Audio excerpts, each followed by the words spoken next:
everybody, and welcome back to the United Stand. It is Manchester United against Leicester at 7 p.m. kickoff, and we are here for the countdown. Sunday evening, it's the Premier League. We got through the Europa. Our season still has something to work towards, but as much as everybody said, you know, the Premier League doesn't matter anymore, we're not going to get relegated, we're not going to get European football through it either. It actually does matter, Mords, because each place you move up, the more money you make. And we know, I mean, there's 40 grand budgets being cut, there's 6,500 budgets being cut. As Sir Jim Ratcliffe said, look after the pennies and they look after the pounds. I mean, you know, I actually really that quote is wild in itself, to be honest with you. I couldn't believe it when I watched it. But money matters, and getting higher up the league, there's probably some pressure from above on Ruben Amorim to get as high as we possibly can in the Prem, even if it is still like an embarrassment, which it would be really now. Yeah, no, I wanted to search up like how much is each. I've got it written down somewhere and I'll have a look at it. Because I play career mode, so anyone who plays career mode knows that, you know, each position you kind of get a bit more money, especially that obviously if you win you get a lot. I don't think the figures are accurate as it might be in real life, but I really want to know, like, what is the difference between getting, you know, 15th and 16th or 15th and 40th? Like, is it like a lot? Because if it was a lot, then surely Jim and the rest of Inos, they'll be saying to Amorim, like, come on, like, let's not forget about the league. Let's not suffer in silence. Let's actually try and get as high as we can in the league, so we can save these. I'm gonna say pennies, but they're not really pennies. It's probably a few $100 grand. I'm assuming, maybe like 50 grand or something. No, it's millions. Each position's millions. I'm pretty sure it's millions. I'm trying to get it up because I did have it written down, but I can't find it right now. The amount of money you get through each stage that you move up. Yeah. But I mean, we can talk about it. I mean, Manchester United need as much money as they possibly can, but I think it would be a few million if we ended up getting higher up the league table. But we'd have to look into the exact numbers. I did have them written down, but as I went into the show, they kind of went off my screen, and I'm trying to stay engaged with the chat. Get in the comments down below if you have any comments in as well. Let us know. Already Stian says, is it true that Onana is ill? That was the word on the street, that Andre Onana was ill and wouldn't be able to play this game. But it's looking like a late fitness test Andre Onana has got, and it's looking like he's likely to pass it, which means he probably will start in goal for Manchester United.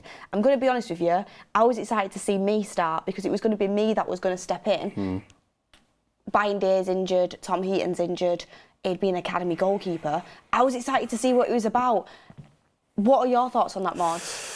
We've got so much to get through, by the way, today's show. I mean, if we're going to get into that straight away, I did have the figures up here. It is a few million, to be fair. Yeah. Each position is a few million, so that is a lot of money. So we should be trying to get as high as we can. How much actually is it before you go into that question? So, just each position? So obviously 20th, 3.2, 19th, 6th, 18th, 9. It goes up by 3 million up until... So it goes up for, I thought it was a 3 million. Every single position is pretty much about 3 million, and obviously you win, it's about 60 million, something like that, yeah. But it's a lot of money. So we are currently in the Premier League in 14th place, if I'm not mistaken. 14th is 21.8 million. 21.8 million. And then 13th is 24.9. Oh, we're 15th. Goal difference, Everton's gone ahead of us. Enough. So we're 15th in the Premier League. 18 million then. We're at 18 million. Realistically, if we got, I don't think we can, but if we got into 12th, that's a big jump from 16th or 15th. But we could still get there because Crystal Palace are on 39 points, we're on 34. If we managed to do that, it would be a few million. So Premier League still has interest. Yeah. But to be honest with you, a trophy and getting into the Champions League. It's more important. It's way more important. Yeah. All the emphasis has got to be on the Europa League. And I think we can win that. Yeah. I think we can win it. That's our competition this year. And at the end of the day, like, as fans, you still want to celebrate something. Like, do we not? Like, I know the past few years have been difficult on a week-to-week basis, but at the end of the season, we've all been happy. Let's be honest. We were all, at one point anyway, whether it was the final or the day after the final or whatever, we were all in unison happy because we lifted a trophy. Yes, eventually that happiness kind of wears off and then you come back to reality, but we still want to have that celebration for at least one day of the season where we lift that trophy. So yeah, I still definitely want to win a Europa League. We want to win every single game, but you're looking at the squad, you're looking at how decimated it is. There has got to be priorities, and Ruben Amorim was speaking about rotations. Yeah. Would you make some rotations today and bring some of the younger players in potentially? Okay, by younger players, does Aiden Heaven still count as a rotation? Because he's a player that I would bring in, if that counts. Yeah, I would say so. Yeah, he's only just breaking into the first Yeah, team, he's really one of the players that I would say, you know what, if he was to actually start today, genuinely have no. In fact, I'd actually want him to start because of how well he did against Real Sociedad. This team, like Leicester, no offense, but they're probably going to be a little bit easier. I mean, they've had a very difficult season, but in the last run of not doing games, too well. Yeah, I think they lost the last 6 games or something like that. Or, in fact, I spoke to a Leicester fan. He said the 19th in the Premier League. Yeah. So it's been a very long season for them. So today should actually be an easier game for Aiden Heaven. He should probably shine a little bit more. So he's a player that I would want to see. Other young players come in. I mean, we were just speaking about the goalkeeper, so maybe I'll go back into that. I don't know anything about him at all, like zero. And to be fair, when it comes to goalkeepers, unless you're a cup keeper, I don't see the point of bringing keepers into the team unless they're going to be the starting keeper, because he's not exactly going to get minutes next season, or it's not like he's going to be able to shine enough for Amorim to say, oh yeah, he's the keeper that I want to have for next season. Reality is, if you're a top club or any kind of big club, you're going to want to spend a good amount of money on a starting keeper. You're not going to go out and replace Onana with an academy keeper that's 21 years old. Realistically, he's not going to do that. So I'm not really. I'd be lying if I said I was excited to see him, because it's just like, what can he really do? It's not going to. I don't feel like it's going to lead to anything bigger. You never know. Andre Onana, let's be honest, has not been up to standard this season. If that goalkeeper what do you think is going to happen? In realistic, reality, it may be in our dreams something might happen, but in reality, what do you think is going to happen? What's the best that could happen? You think Onana's going to get dropped after 28 games in a season? I don't think that, but say Onana hasn't played very well. Okay. Yeah, 100%. I'm not saying he should be dropped. Yeah. I think if Banter was fit, it'd be another story, and I think he might. That's different. He might have been dropped if Banter had have gotten fit. Yeah. He's had a few decent games, Andre Onana, but we know he has these spells where he can go in and out. Yeah. He can be good for a few games, solid, and then he'll make a blunder, and then there'll be another blunder. And it's like, when you're Man United keeper, you really need to be consistent. You need to be solid week in, week out. So I think if Banter had been fit, there was a chance he could have been dropped, to be honest with you. I'd accept that, yeah. I get it. This is a younger keeper. We don't know much about him. He looks promising from the academy, but we don't know much about him. But if he came in and had like a worldie today, it'd pose the question. I think it'd pose the question. I don't think he would end up getting in. Yeah. But you never know. You know, I know we spoke about the importance of climbing the Premier League as high as we can to get money in, but Ruben Amorim might make quite a few rotations in the Premier League because we are focused on the Europa League. He might have got a couple more games. Possibly. Out of it, and then that can create questions and can maybe, get people talking about whether he should get more game time. Yeah, I think with goalkeepers as well, look at someone like Bayern there. He got his opportunity through playing in other competitions. I know he had that first terrible game against Spurs in the Carabao Cup, which we ended up going out in. But in the Europa League, he obviously had minutes there. He rotated with Onana a little bit, and then eventually, I think did he start in the Premier League one game or something like that? I can't remember Bayern there starting in the Premier League, but he got minutes. He didn't. Was it the FA Cup? I think it was the cup games. It was the Europa League and the FA Cup. Oh, the FA Cup, yeah. So he got his minutes in other cups. The reality is, at this point in the season, we're only in one other competition, and we genuinely have to win every single game in that competition. So there is no real room for rotation when it comes to Europa League right now. In fact, I'm probably thinking, I'm going to save my best team for every Europa League game. I'm not going to try and bring in other players to give them minutes and try and see what players can do and look at the potential. Now he's thinking the guys who I know who can play right now, and Onana is probably he is the player or the goalkeeper that Amorim has the most faith in. He hasn't got anybody else there to really have faith in. So if I'm Amorim, I'm just thinking, you know what, Onana, he is my keeper for the rest of the season. Every big game that I can play, which is every game right now, I'm going to have to start him. So it's not taking anything away from me. What's his first name? What's me's first name? It is Dermot. Dermot me. I'm going to say Dermot me because it just gets confusing. But it doesn't take anything away from Dermot me. Oh yeah. I'm here saying I really want me to start. It's like, yeah, I'll get my goalkeeper gloves on. So yeah, Dermot me. It doesn't take anything away from him. I don't know a lot about him, but hopefully he does end up becoming the top keeper. But I just think at this point in the season, it's really difficult for him to really make a name for himself. So this was 5 hours ago from the MEN. Things might change. As it stands, Andre Onana will not play against Leicester today as he faces a late fitness test. It is also reported earlier today that Dermot Mee is set to make his senior debut in place of Andre Onana. However, it's also come out, let me get this other new, it also came out from Chris Wheeler at the Daily Mail that Andre Onana's condition has now improved, it is hoped that he will have passed fit to play versus Leicester, and that was slightly later, so that was at 2:23. So it was looking like Andre Onana wasn't going to play and it was going to be Dermot Mee coming in. Now it's looking like Andre Onana might pass a late fitness test and might play. The guy's probably like, I need to play because I don't want to get dropped for an academy keeper. Last time Bayern there took his opportunity and it caused problems. So Onana will be there with a cap on and an eye patch. Yeah. What was it? Did they say he was ill? Yeah, he's got an illness, but I think it was he has a slight eye infection.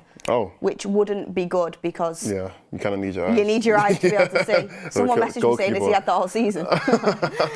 But yeah, so we'll see what happens with that one. We've got Netflix and Chilwell in the chat saying Jim Ratcliffe has made us all into accountants. We're looking at the table with our hands out like Oliver Twist. Please, sir, can I have some more? Yep. I was talking about this I went on a walk with my family yesterday, and I was saying, what other club is talking about how many millions each place in the Premier League is? Like, we actually are all doing doing little business degrees on the side. Like, genuinely, like, who is actually looking at money in that detail as fans of a football club? Is a fan of a football club, we're out here calculating how much this costs and that costs, and that shouldn't be the case, especially at the biggest club in England, but that's what we've turned into. I think we've just turned into a 15th place team club.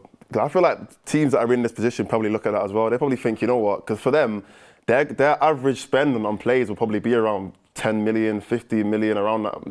Obviously, you're going to have the 20 plus, 30 plus million players, but if you're a 15th, 16th place team, you're not spending 50 million pounds on each player like United would normally do, or not normally do, but it's something that United could do. So 15th place team is probably looking at the millions and looking at the 3, 4, 5 million, 6 million that they could pick up if they finish a few places higher. So we are genuinely just a 15th place team now.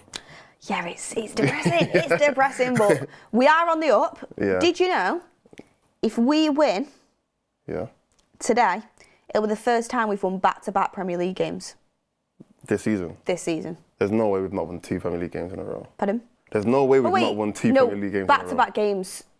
Back-to-back games because we didn't win the last Premier League game. We drew it against Arsenal, didn't we? So we've not won two back-to-back Premier League games this season? No, this season, yeah.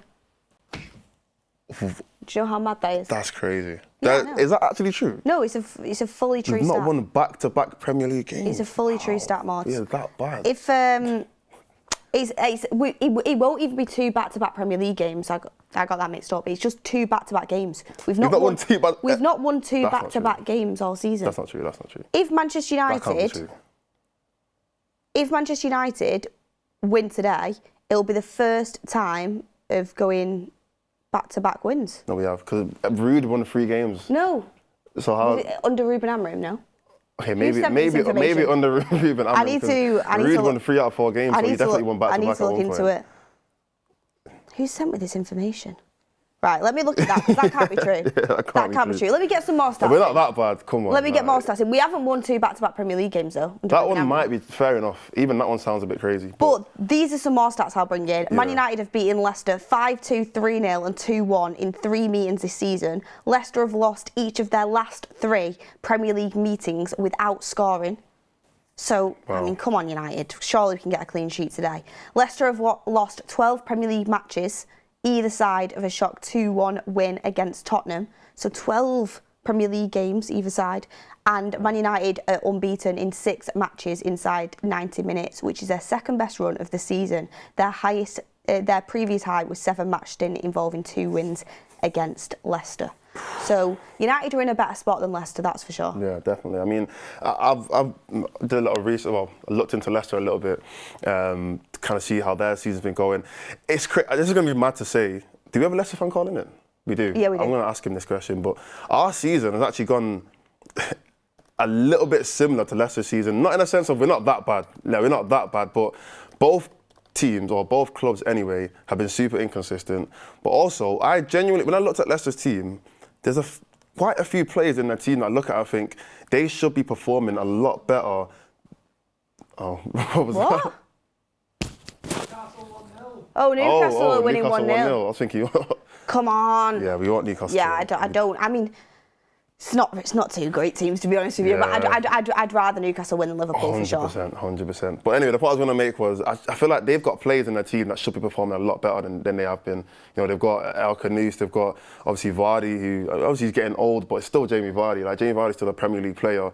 They've got James Justin, they've got Connor Cody, they've got Ndidi. They've got quite a few players in the team, which I think they're Premier League players. Some of them are Premier League proven players, but they've not been able to really gel. They've obviously sacked their manager as well, Steve Cooper, and brought in a new manager. So I feel like both teams have just really underperformed, but theirs are just at a completely different level than ours. Yeah, I mean, everyone wanted Ruud to stay on for the season, but he's not been able to cut it at Leicester, hasn't he? And I feel for him. On that stat, by the way, someone did send it me and it's not true. I've looked into it. So, I don't think that was true. Yeah, I needed to fact check that one, but the rest of them are true. That's the ones that I put on there. But the back-to-back one isn't true. We're not that bad. Yeah. But we really do need to put a run together, especially going into this portion of the season where, you know, we've got important Europa League games coming up, and that confidence boost is going to be massive, especially if you have some younger players getting involved, which you have a feeling they will, and we will talk about that. But before we do get a Leicester fan in, we've got a Man United fan who is at the King Power Stadium. Sam, can you hear me? I can. What's going on? Can you hear me? Oh, it's great to speak to you. Amazing that you've managed to make it out to the King Power today to watch Manchester United against Leicester. How are you feeling? What's the vibe? Have you managed to speak to any Manchester United fans? How are people feeling today? I think Manchester United fans are positive because we're bad, but say it quietly because I'm here, but Leicester are even worse. Yeah, that's true. So Manchester United fans are confident. I'm confident. I'm here. I'm ready to see the team play. We've got to only hope for 3 points. Me and Mordzs were just speaking about how wherever Manchester United finishes in the Premier League table, you do get an extra 3 million, mainly each place you move up. It does differ a little bit, but you're looking at an extra £3 million each place you move up in the Premier League. So a lot of people who are writing the Premier League off, you've got to look at the fact that Manchester United financially, we are in trouble. We need as much money as we can get. Do you think that will be in Ruben Amorim's mind, picking the team? Because a lot of people want to see, you know, the likes of Harry Ahmad come in today, maybe Cheeto. But do you think he will still stick with the senior players for that momentum, especially going into the international break? I think the media pressure on Ruben Amorim will be catastrophic if Manchester United lose today to Leicester. I think that he'll pick a strong team because he knows that if we lose, we then have 2 weeks of everyone going, should Manchester United really be under Ruben Amorim? Should Manchester United really do this? Should Manchester United really do that? I think we'll play a strong team today. I think that's the only thing he has to. That's what he has to do. I absolutely agree with you in that fact. I think he will, especially going into the international break. It's not as important. It's not as if we've got a game coming up on Thursday. You've got time for some players to rest. Some will be going out with the international teams, but it's not as high intensity as what we're used to in the Premier League. What player have you got your eye on today, Sam? Who are you excited to watch there in person? I mean, it's interesting because I want to see this second keeper, this academy goalkeeper. I want to see I want to see if he plays. Apparently, Onana has conjunctivitis. So if he has conjunctivitis and he can't see, him playing isn't the best idea, because if he can't see, then you have to have a goalkeeper that can see.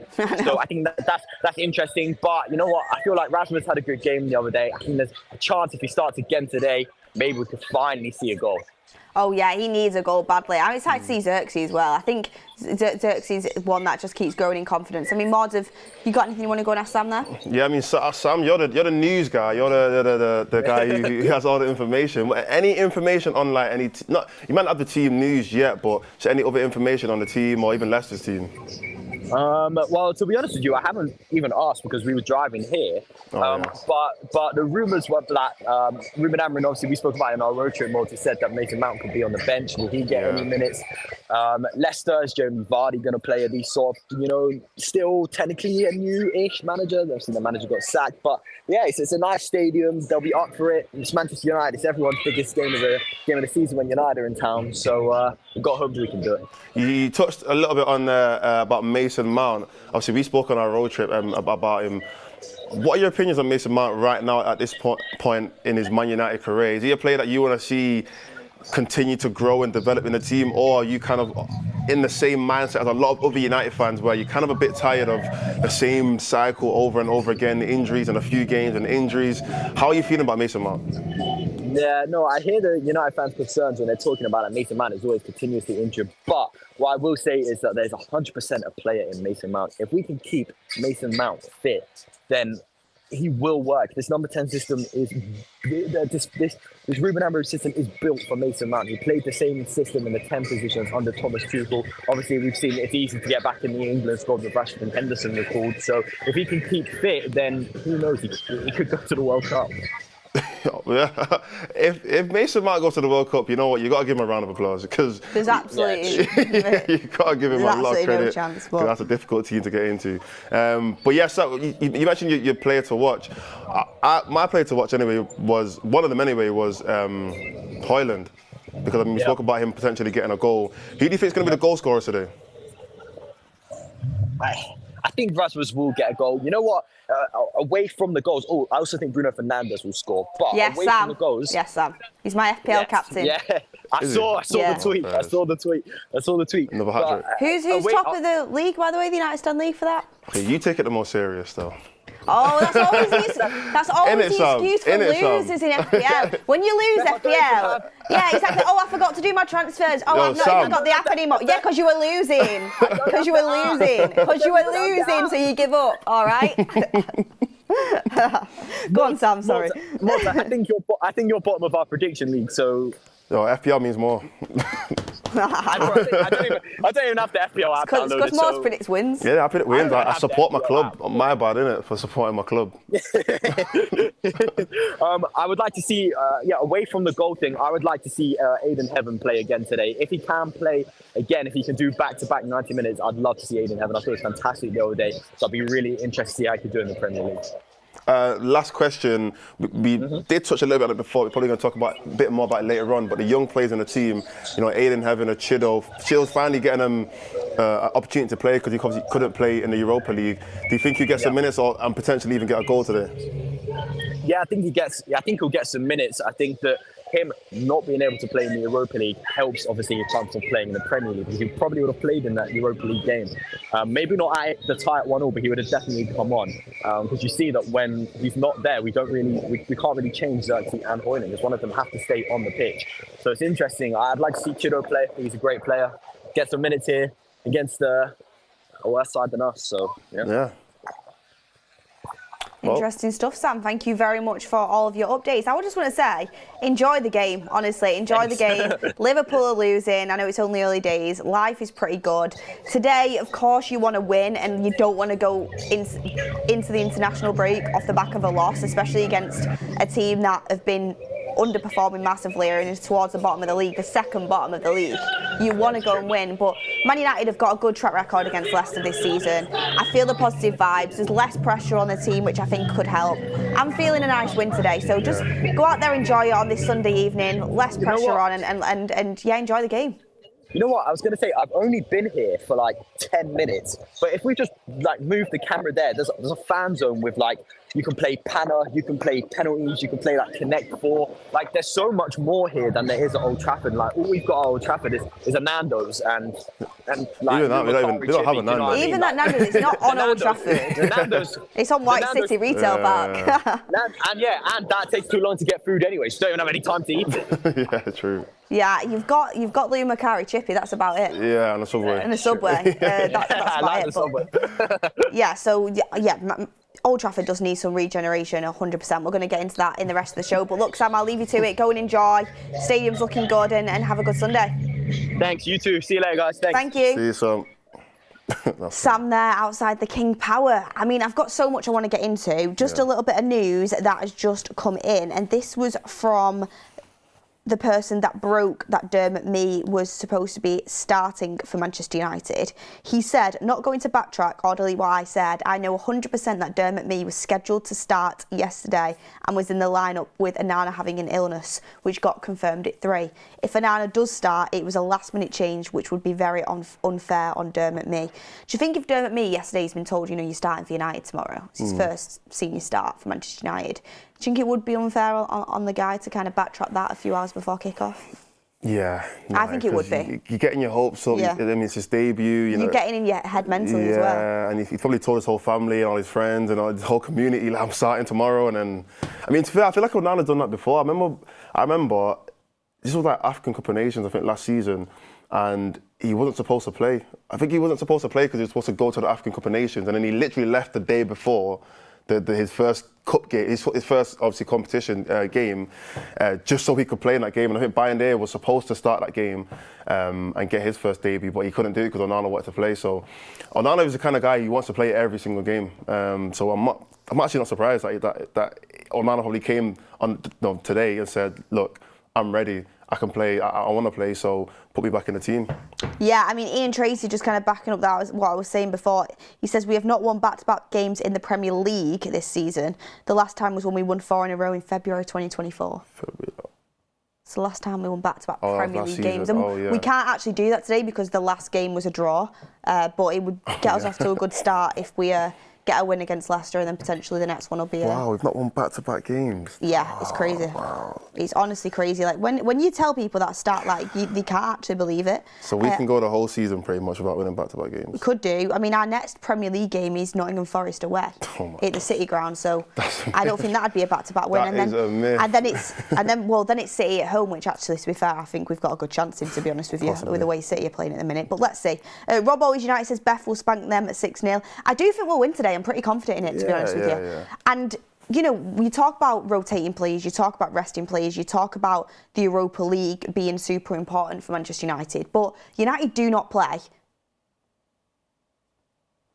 after today for 2 weeks. You know, you've got the international break, so it's not as if you have to be thinking about, oh, you know, this player, we need him for them, we need him for that game. You've got 2 weeks, and you know, you've got the likes of Joshua Zirkzee, who's not going on international break. Aiden Heaven, you know, isn't going on international duty. Casemiro isn't going on international duty, who stepped up and played a few games recently. You've got players that aren't going out on international duty, so I don't think it's huge to massively rotate. It's like, I'd love to see Ugarte play, but Leicester in the Premier League, does he really need to be rushed back? He's not played in 2 weeks. Casemiro's not got international duty. Could he do a job? Like, there's Aiden Heaven, who's just had a cracking game in his first start and our biggest game of the season.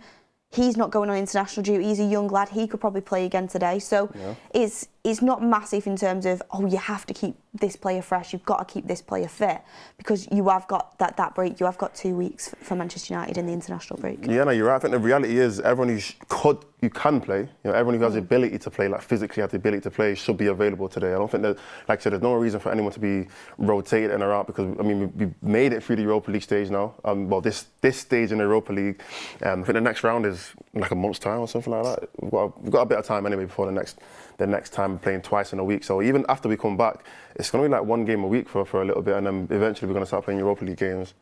Do you reckon we will see Mason Mount come in today? Yeah. Off the bench? Yeah. He said it, so he can't go back on his word. He said he's going to play 5 minutes, so why not? I don't see why not. I get so scared about him with injuries. I've seen someone in the chat before saying, Beth, the World Cup's so far away. How are you saying he's got no chance? We're in March 2025. He's got no chance. It's because of his injuries. Not even that. Is he better than the players that we have in midfield and in England? When Mason Mount was at his peak, when they won the Champions League, he would be part of the England squad, but he's not. And he's nowhere near it, so he's not going to get back for that. And Look at Rashford. No one thought Rashford was going to get back in, and he's back in. Yeah, I feel like it's just injuries that hold him back. Rashford's like down period has been a lot shorter than Mason Mount. Mason Mount hasn't been Mason Mount since remember last time Mason Mount was at his peak, like at his height? It was like 2021. Yeah, it's been. That was ages ago. Like, that was a good 4 years. Rashford was a while ago though. With 2023. 2023, yeah. So it's not that long ago. Like, it was a year and a half, pretty much. And he's been playing. You know, Mason Mount's not been playing, so he's not got anything to kind of say, you know what, yeah, I can still do what I was doing before when I was at his peak, the peak that he's hit anyway. He should be able to hit another peak. He's not that old, but yeah, I just highly doubt he'll get back in the England team anytime soon. Yeah, I think just injuries are going to massively hold him back. Anyway, what would your starting 11 be today? Because I want to get that in before team news comes in. Yeah. And then I want to talk about a bit about Sir Jim. I want to talk a little bit about Kenda, us missing out on that one. Oh my Priorities for the summer. I get all your comments in, get your super chats in down below, by the way. Joke of a club. Yeah, it's we've got a lot to talk about. We've got a lot to discuss in this build-up to the Leicester City game. But what would your starting 11 be? Okay, so I mean, the goalkeeper one is just like whoever's available. But if Onana's available, it'll be Onana. I'm going Dermot May. The guy was told he's going to start. Like you said, he's probably told every man his dog. True. You know, I want him to start. Genuinely, I don't think it'll make a difference anyway. Like, let's be honest, it's not going to be a huge difference anyway. But, okay, onto the defence. I'd put De Ligt 100%. I think has to be the first name in that defence. Now, who even else is available? I think we've only got in my opinion, only 3 other centre-backs that are available. Lindelof, Mazraoui and Aiden Heaven. I don't know who else is even back in the team. De Ligt, Aiden Heaven, Lindelof and Mazraoui? Is that what you said? That's the 4, yeah. So De Ligt's in there and then the other 3 is I don't think Maguire's back either, and Dorgu's also out. Still suspended, isn't it? Out, yeah. It's his suspension game. So that means Mazraoui's probably going to play on the right. So the other 2 centre-backs are going to have to be De Ligt and Aiden Heaven. You could play Lindelof. So De Ligt, Aiden Heaven and Lindelof. Because because Managerial is going to have to play. Yeah, he's going to play on the right. So it's those 3. There isn't actually any other options. And then again, no other options like right wing back and left wing back over than Managerial and Dalot. Now we can have a conversation. You could play Harry Armas. Nah, not to start. You could have him give him some minutes, but to start. You could. He's an option. He has been on the bench. He was on the bench last game. So Harry Armas is someone who, if you wanted to put him in instead of Dorgu, you could have, Mazraoui, Aiden Heaven and De Ligt and then Lindelof on the bench. But I don't think he'll do that, like you said. I think it's slim chance. Yeah. Going into the midfield, I really want to see Ugarte get some more, come back into the team. Okay. He was on the bench last game, right? So it's not like he's fully unfit. He's capable of being on the bench. So eventually. Would you risk him for this game though? What's a risk though? Well, like you said, we have got 2 weeks. What is a risk? He will be going international duty as well, so it's like. Is that confirmed or is that just? No, I think he'll be called up. More likely, for Uruguay, yeah. So, I'll still play him anyway. I'll play him and Bruno, because Bruno's been playing there recently and he's probably been having his best games recently. So I'll play him and Bruno in that 2 midfield. Then, I really think we're gonna have a bit of fun with this team. No offense, any Leicester fans, but I really think we can have some fun attacking wise. So. I would have normally said Eriksen. I don't think you'd ever say that about United. You would. When I say fun, it's just one change that I'm making, and that's just I would 100% start Garnacho. Because a lot of people would say, maybe play Bruno up there and play Casemiro, play a bit more defensive, or just try and compact the midfield as much as we can and play Eriksen and play like a freedom midfield. Now I want to see as many attacking players on the pitch as we can possibly get. So Garnacho, obviously Xerxes, and then Højlund up top because he has to get a goal eventually. This is probably going to be his easiest game. We don't play Southampton again, I don't think. So this is going to be his easiest game of the season. So hopefully he can get a goal. And that's just not that many other options that we can really say. Other than, the only other change I would make actually would be Ugarte to Casemiro if Ugarte isn't fully fit. Because I think Casemiro had a decent game last game. But yeah, that's it. Interesting stuff. Ruben Amorim, welcome to the United Stand Members Club. Andre Onana says Onana's scared other goalkeepers will take his place. Well, if you're in a bit of bother, which he has been recently, fans getting on his back, you are going to be worried about that. Bayern Day nearly did it. And he took his Europa League spot and his FA Cup spot, and he could have taken his Premier League spot if he didn't get injured. So I do think that that is something that will be in the back of his mind, especially if you're underperforming, which I think he is, and he probably acknowledged that he is. Yeah. Mine starting 11 would be very, very similar. I think it'd be Dermot Mee in goal. If he's told he's starting, I think you should stick by your word and start him. Yeah. Back 3 would be, like you said, De Ligt, Lindelof and Aiden Heaven. I'd have Mazraoui and Dalot as my wing-backs. I honestly, if it was up to me, I'd probably start Armas at left wing-back. Fair enough, yeah. And then I'd start Mazraoui at centre-back instead of Lindelof, but I just don't think it'll happen, but that's what I would do. My midfield pivot would probably be Bruno and Ugarte, like you said, and then 2 10s, Xerxes, Garnacho, and then Højlund up top. So literally exactly the same as you. Yeah. But we're there struggling to try and find wing-backs. Mordzs. Yeah. We were supposed to be signing Kenda. That was the word that on the street after we kind of flopped in the January transfer window. Yeah. We thought the January transfer window flopped, and don't get me wrong, I don't want to lower my standards, but Aiden Heaven has turned out to be a lot better than I thought he was going to be. I'm going to be honest. For £1 million, it's a good signing that, and Dorgu's looking good as well. So it's 2 good signings to be fair. Yeah. But we wanted to do more. The squad needed more. We were promised, Kenda is coming in the summer. Ruben Amorim, if he could take one player from Sporting Lisbon, it would be Giovanni Quenda. He's brought him through. He's looking like the next Saka. Huge prospect, 17 years old. Yeah. David Ornstein linking us to him. Fritz Romano linking us to him. And then, we win that Sociedad game. I'm going to bed on an absolute buzz thinking, yes, we're going to Lyon. We're going to Bilbao. We're going to do it. and I wake up in the morning and Chelsea have swooped in and stolen him from under our feet. I mean, what are your thoughts on that? First of all, I feel like Chelsea just buy players so other teams can't have them. Genuinely, because they just buy everyone. They have no, and the thing is, I think they just lost today, to be fair, against Arsenal. But I feel like they just genuinely have an agenda against other teams having players that they want. They've got an obsession with wingers. Yeah. And they've still, and they've got. Do you know what makes me laugh about Chelsea? Do you know what makes me laugh about them? Yeah. They're obsessed with wingers, right? And yet, your best winger is playing well. Your best winger that you had is now playing for Nottingham Forest, Callum Hudson-Odoi. Oh yeah. And you sold him for what, like £4 million? I think it was. Was it £4 million? Yeah. And Hudson-Odoi was £4 million. Yeah. Wow. I swear it was. I'd have to go and look it up. That is bad. But we can't really talk much because Alanga's also ripping up for Forest and we let him go. Fair. But we're not going out buying every single winger under the sun. You keep buying wingers when you let your best winger go. Yeah.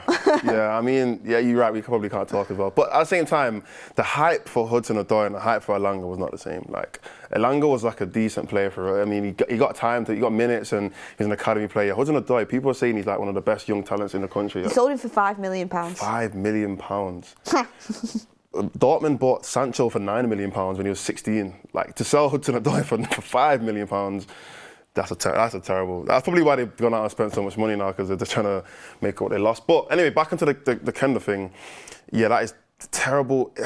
It's harsh to say terrible business, because I need to know what the conversations actually were between United and Sporting. Because surely there was something that was said to someone, maybe it was an agent or to the club, just to show some kind of interest. And if there was some kind of interest that was shown, possibly to the agent, how did we not know that this was going to happen? Like, how was there not another conversation to say Chelsea are in for him, like seriously in for him, as in that they're going to bid or they're going to discuss contract negotiations? How is there not that conversation being had?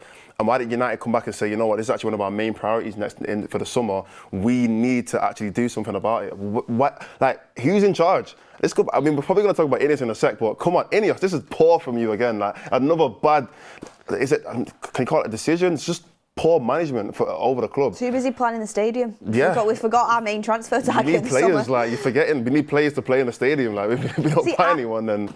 How it's been covered up, Mords, is apparently now win-back isn't one of our priorities for the summer. Isn't one of our priorities? No. Apparently our priorities are a number 10, a striker, a midfielder to replace Casemiro, and a centre-back. 4 players.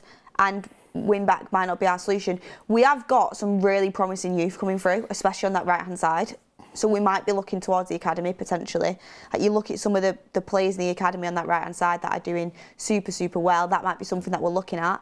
But if we were really looking at that, surely they'd be coming in and playing a little bit here and there now, and we'd be seeing more of them now in Ruben Amorim's team. Maybe just waiting for pre-season to not put pressure on them.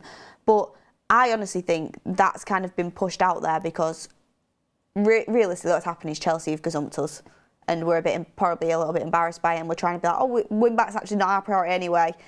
Last month you were saying how Kenda's our main target, and it's Ruben Amorim's dream to have Kenda at United, and he's the one player you'd want from Sporting, so how can it change so quickly just because we've lost out? I mean, there's the idea, Mords, that Man United needs someone now, and Kenda obviously isn't joining Chelsea until 2026. He's only 17. Yeah. But if he's the guy, if he's the player that Amorim wants, I mean, what are your thoughts on that?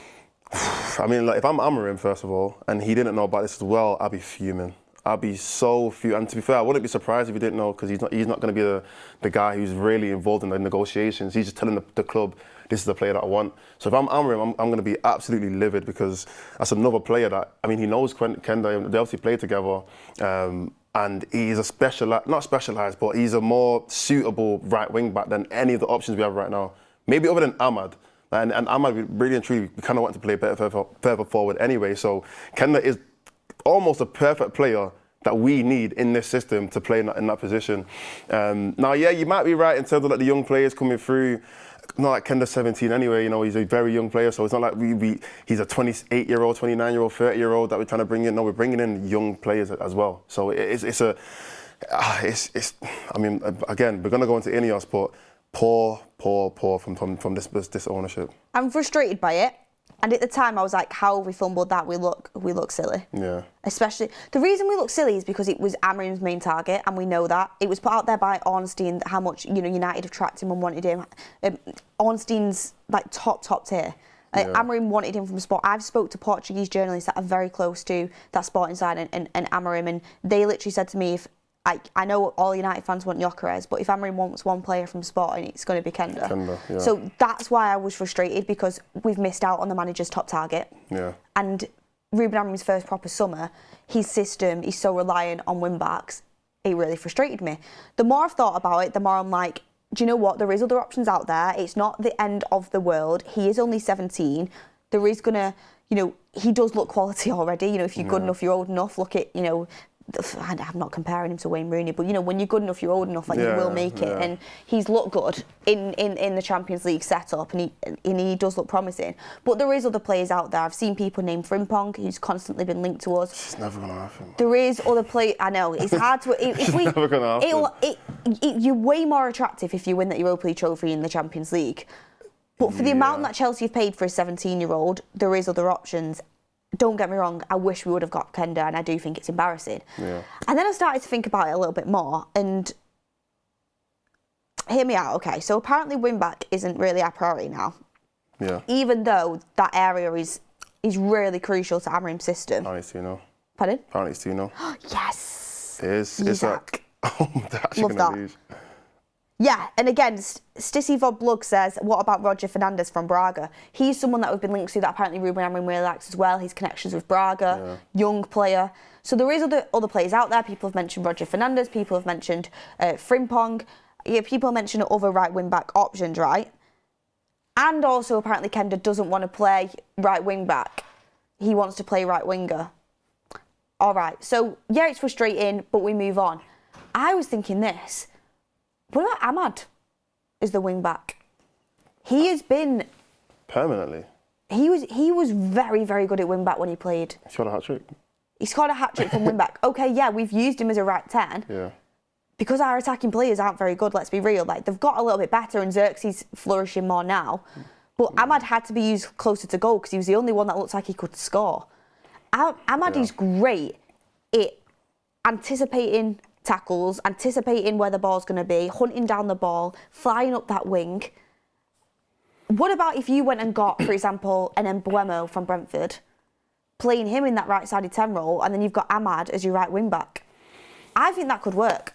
It definitely could work. I don't think anyone would disagree that it could work. I think the conversation is more based off where would you get the best out of Ahmad long-term. Because you kind of want to place Ahmad in the position that you'd want him to play in the next 2-3 years. You don't want to put him at right wing back just because we don't have anybody else there. You kind of want him to. If I'm Ahmad anyway, I'm thinking if you want me to play as a 10, play me as your 10. Don't wait until you finally get your other players in, and now I'm having to cover up for other players. No, like play me where you want to play me in the future. But don't you think like his best performances have been at right wing back? I mean, he's best wherever he's on the pitch. Yeah. But if it was like a stronger team. Yeah. Right wing back really could be an area for him to. I think wing back is such a specialised position. It's probably the most specialised position in Amorim's system.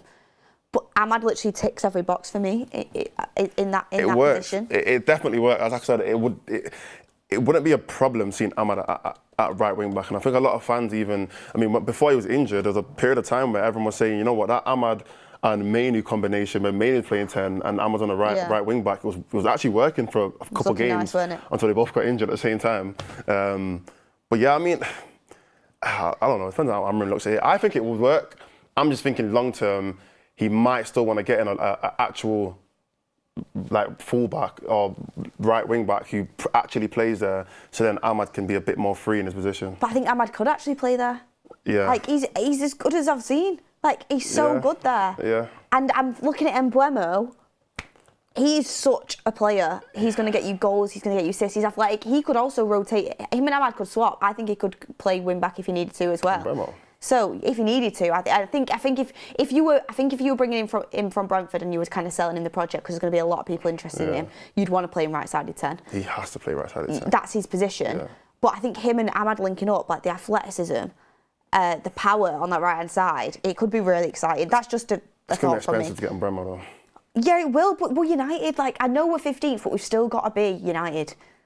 Like, no, yeah. I mean, and then Mbeumo's he's 25. I'm pretty sure he's killing it in the Premier League. He's Premier League proven. Like for me, it's a no-brainer. It's a no-brainer, and he's gonna move from Brentford. He has to. Yeah, he's too good. He's so good. He's 25 years old. Exactly. He's going into. He's like his prime age to go and get Mbeumo. Yeah. I think he'd absolutely rip it up for Amorim if he went and got Mbeumo. 100%. You're right, but I just look at United now, and what is it? Got the team news out, so just gonna get that in. But go on. I was gonna say, I just look at United and just think, what projects are we really selling these players? Because I feel like we've lost a little bit the ability to just say we're United, and that used to just work. We could just say to some players we're United, and more or less a lot of players are thinking, you know what, I want to go and play there, I want to go to Old Trafford, I want to be, you know, I want my player profile, my player image to kind of grow and all these kind of things. Nowadays, just saying we're United isn't good enough. No, it's like, not. But Chelsea could just steal a player offers like that with us probably not even knowing. I look at Mbeumo and I'm thinking, if he's got options, he is going to have options, not just in Premier League, but across Europe, how are we going to really sell him this project? Got to get in the Champions League. Yeah, which but means you've got to win the Europa League. A lot of other teams are going to have that as well. What teams are going to offer Champions League football in the Premier League that are going to go for him? City aren't going to... Across Europe, though, he's going to have loads of teams looking at him across Europe. Probably, but City could easily get Champions League this season. No, but I don't think I'm saying that they're not going to go for him if they're in Champions. If they get one of the Champions League players, they're not going to go for him. Liverpool might, if they might. To be fair, they could be looking at him, which is someone that would worry me. I mean, I'm looking at him like, yeah, okay, we're in a sticky position, but I still think we could attract that kind of player if we sell the project and have a role for him that he's going to come into, like that 10 spot. I think we could. But I do get what you mean. United is definitely... It can be a career killer. It can be a career killer. Anyway, let's get this starting 11 in. So Onana starts for Manchester United. Dermot Mee, bless him, he's told all of his family. Back on the bench. And he's on the bench, unfortunately. I've got two keepers on the bench. I've got one. Yeah, we've got two. So our starting 11 is Onana in goal. Our back three is... Aiden Heaven starts, Victor Lindelof and De Ligt. The wing-backs are Dalot and Mazraoui. Your two midfielders are Ugarte and Bruno Fernandez. Your two 10s are Eriksen and Alejandro Garnacho. Wow. And your striker is Rasmus Højlund. So Xerxes gone to the bench. Interesting. So probably a little bit of rest for him. The bench is Harrison, Mee, Ahmad, Fredrickson, Casemiro, Collier, Mount, Obi and Xerxes. So Xerxes is gone to the bench, which I'm a little bit gutted about, to be honest, because he's not even going on international duty with the Netherlands. So it's got to be fatigue-wise. Yeah, it's got to be. He has played a lot of minutes. Yeah. He's played a lot of minutes, but if he's not going on international break, I don't see why you'd need that rotation. Maybe he's got a little bit of muscle fatigue, like you said. But Mount's on the bench, Obi's on the bench, Armas is on the bench, Casemiro, after a few good performances, back on the bench. I told you he's only using him because he's desperate. And everyone was like, Beth, he's playing well. And I'm like, yeah, he actually has played all right, but Amorim don't fancy him long term. Yeah, same. Yeah. Eriksen gets a little start though. What's your reaction to the team news? So, I mean, we pretty much got it spot on other than the Xerxes. For Eriksen, I mean, just touching on that anyway, I mean, that is really the main difference. I think in terms of, with Eriksen, he does bring that kind of protection to the midfield in the sense of he is probably one of the best players on the ball. You know, he's an option for whether it's the wing backs or any of the other two midfielders to actually go to. Whereas I feel like before, unless Xerxes dropping in deep, Garnacho's not really an option in the midfield to go to, and obviously everybody else is an attacking player. You're not going to go to dog you in the midfield. So I think Eriksen does give a bit more composure in that midfield and another player who can actually play football. And also, he also gives another option, because he's playing in the 10 though, actually, I'm rethinking it. I'm going to say, because Bruno is on the ball a lot, you know, in most games, he takes the most touches of every player in our team. Because he doesn't have another player as good as Eriksen most weeks, he kind of has to do that. Whereas now, because he does have a player as good as Eriksen, he doesn't have to be on the ball as much. He doesn't have to try and create something every single time. We've got another creative player in Eriksen that can play those passes, whether it's to Garnacho, whether it's to Højlund, or any of the wing backs. So it kind of does take a little bit of pressure off Bruno to be that main outlet every single time he gets the ball, because he can actually say, look, I've got another player in Eriksen who, even in the final third, we've seen Eriksen play some very good passes in the final third in tight situations. So look, I've said for a while anyway, I think Eriksen is a good enough player to start for this team. It's just one, about how long he can play and how many games in a row he can play, and also the future's pretty much over for him anyway, so we kind of have to use him as much as we can now. I think as well, with Garnacho next to him, it gives him a bit of pace next to him. So if he's got the ball, similar to, you know, Eriksen, when he's on the ball, he's great at holding it. He's got great vision. He's quite press resistant. Like, technically he's good. So when you have Garnacho running off that, he can find him. And I think that will help us today to have that pace mixed with Eriksen's intelligence on the football, because whereas Garnacho, I think, you know, can get shoved off the ball quite easily. He's not really as press resistant, but what he is good at is running at players, scaring defenders, getting into space. So I think them two could combine quite nicely. It's good to see Eriksen get some minutes because, like I said, he's still got it up here. It's just Amorim clearly doesn't fancy, you know, the likes of him, Lindelof or Casemiro long term, because they're not going to be part of his long-term future, so the minutes have been quite limited. But he's got his opportunity today, and Xerxes clearly is probably feeling a little bit of muscle fatigue or something like that. I'm sure Amorim will speak soon on it. Yeah, and I think, I mean, with what you just said, a lot of the players in the team right now, it's still an audition process for a lot of players. Amorim's still trying to figure out, who do I actually want to be my team for the future? Whereas, so you look at a player like Xerxes, he's going for an audition. Eriksen's not.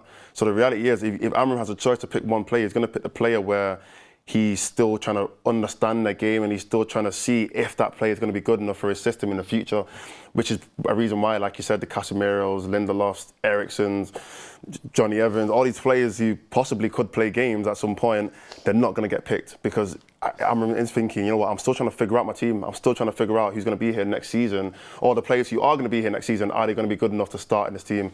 And do I need to go out and look for a player to replace them? But yeah, also another thing I wanted to say was, in terms of, what was it? I completely forgot, my mind blank. But anyway, carry on. Vardy starts for them. Oh yeah, that was it. It's based on Leicester's team.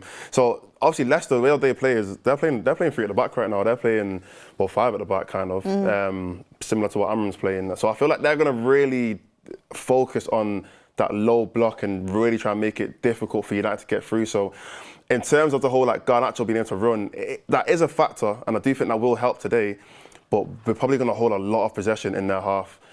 Being able to run isn't going to be as effective compared to like when we play Real Sociedad. They had a lot of space in behind, so true. We got a lot of transition counter-attacks and chances where we can, you know, like I said, Garnacho can run on goal, or who else was playing? I think Dorgu, opportunity to run in behind. Today, Leicester are going to sit there and just defend for most of the game. We're going to have like 60% possession, 70% possession. So I feel like playing like Eriksen and even playing like Xerxes, these are not runners. These are guys who you want to get on the ball because they can actually make something happen on the ball. Which I feel like Eriksen in this game is actually going to be a lot more useful because he is a player that can play, or technically he's a lot better on the ball than other players.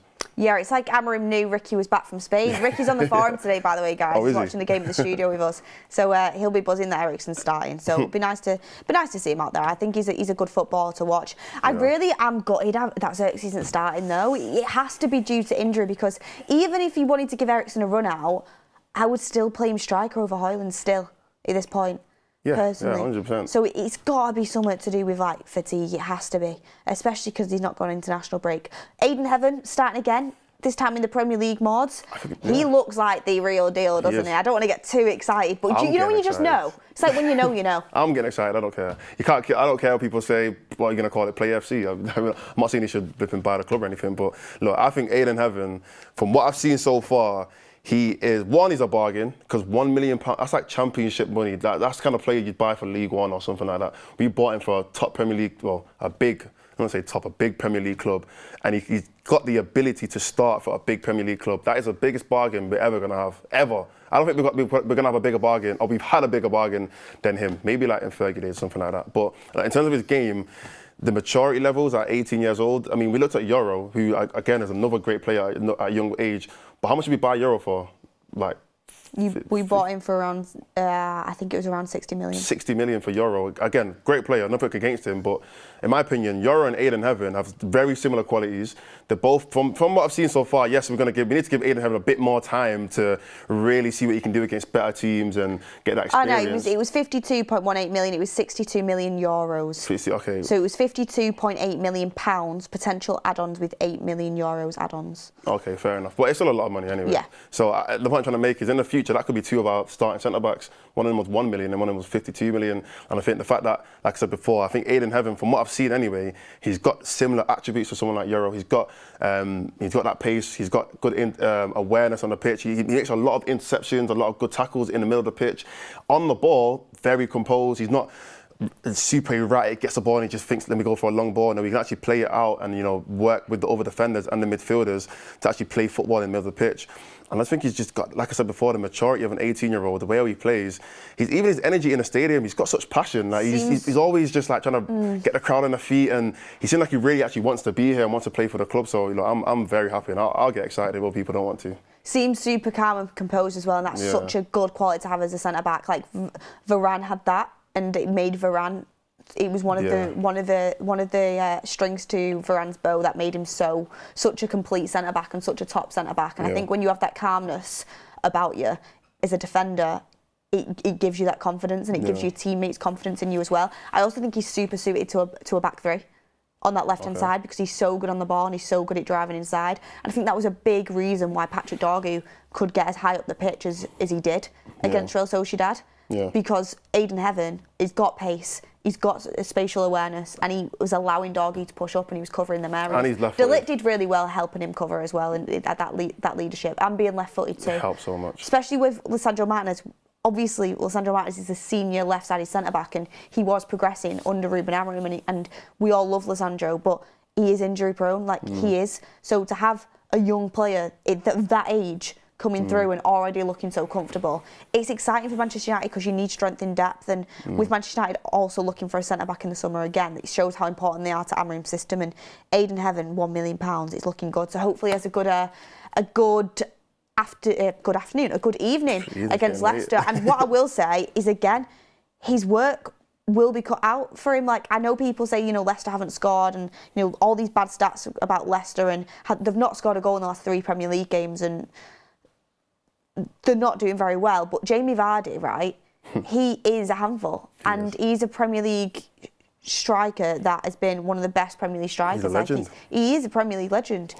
And I know he's a bit over the hill now, but he's still got a bit about him, and he's still going to be a handful, and he's experienced. And I think Aiden Heaven will learn a lot today from that. I get, like, Vardy, you know, he's the back three as a whole going to have to deal with him. It's not just on one player. But it's still going to be a good experience for him. Yeah, and I think with Vardy as well, he's a very smart striker. He knows the point of it. He knows the point in his career that he's at right now. He knows he's not going to be able to bully every defender. So the reality is, as a smart striker, you're thinking, where am I going to get the most joy? Am I going to get it against De Ligt? Probably not. Lindelof is a little bit more experienced, and he might think, you know what, I might not get against De Ligt. Let me go for the young player. Let me see what I can do to kind of get a bit of an advantage against him. And Leicester, from what I saw anyway, Leicester do play with 2 strikers as well. Two strikers, Leicester, Vardy and Daka.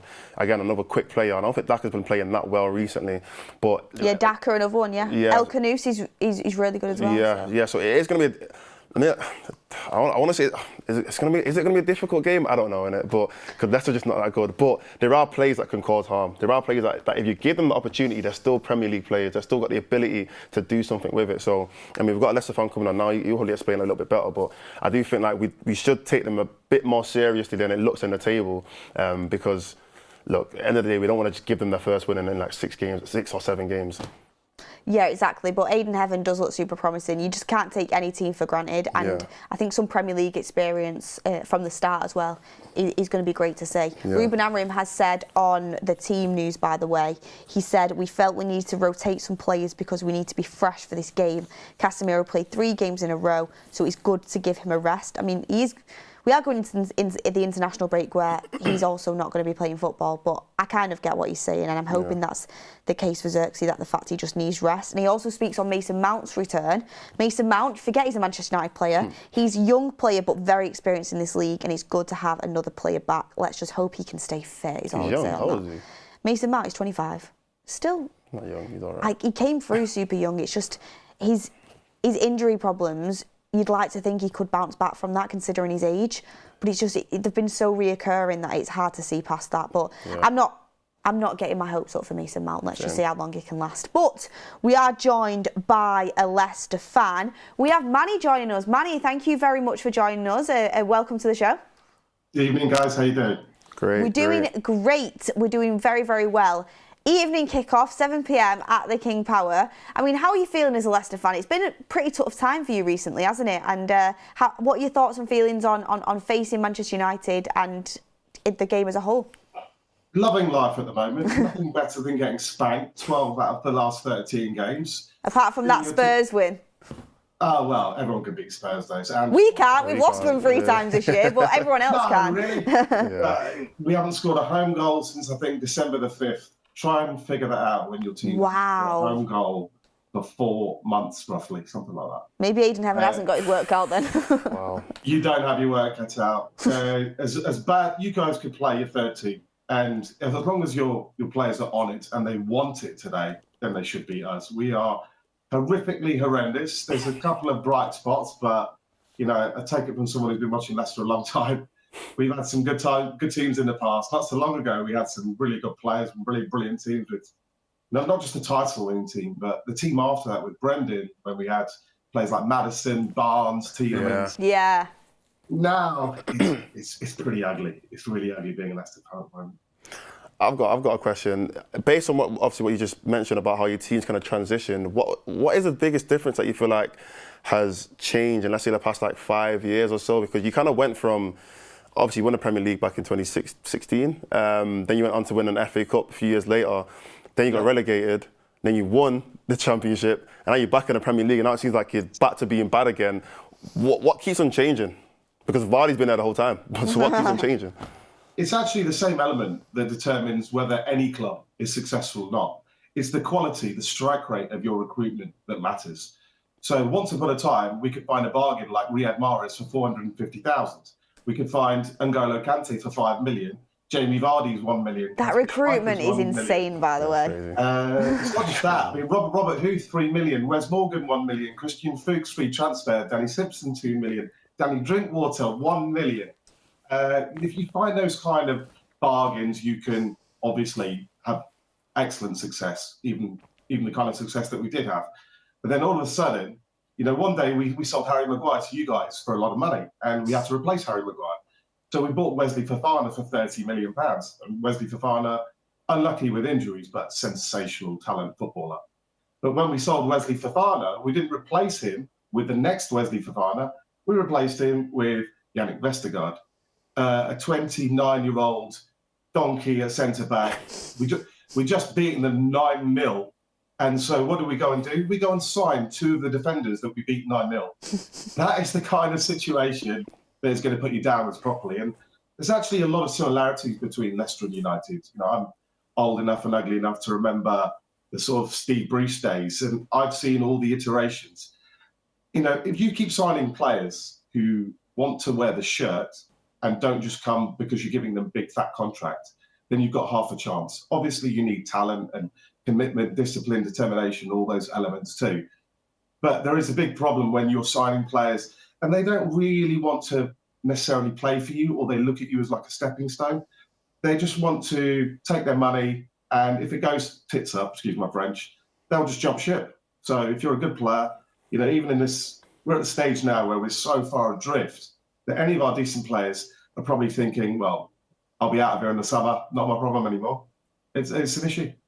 Yeah, I mean, I'm just looking at that and I'm thinking, how did you go from that insane recruitment that won you a league to where you're at now? And you are right, it's different circumstances, but it is so similar to Manchester United. You know, how many league titles with Sir Alex Ferguson, you know, the success that we had, and then to go from that, and then, you know, you get David Moyes and you think, oh, it's just a blip season. You get a new manager and it just goes worse and worse and worse and worse. Like, even with Ole Gunnar Solskjaer, we're coming second, and we're in a few finals, and Man United fans were slating it. Now we're 15th in the league. It's just, it keeps declining, and it's frustrating because there's so many bad decisions that lead you to that point.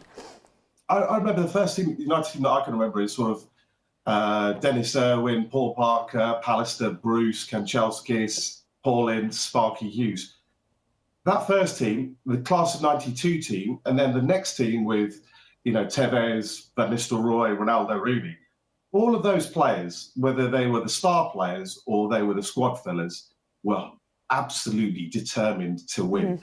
I suspect whether you played them a game of tiddlywinks, table tennis or football, they are desperate to beat you at anything.